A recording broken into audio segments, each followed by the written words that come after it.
Asap rokok tampak sepele, hanya kepulan tipis yang menghilang di udara.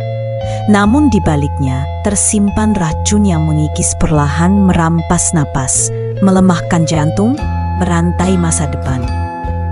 Setiap hisapan adalah tiktok waktu yang berjalan mundur, bukan hanya bagi perokok, tapi juga bagi anak kecil yang tak bersalah, ibu yang setia mendampingi, dan sahabat yang duduk di samping tanpa suara. Bayangkan jika udara kembali murni, jika paru-paru kembali bernyanyi lega, jika uang yang terbakar bisa berubah menjadi buku, makanan, atau mimpi yang terwujud. Merokok bukan jalan menuju gagah, tapi langkah menuju rapuh. Maka berhentilah sebelum terlambat.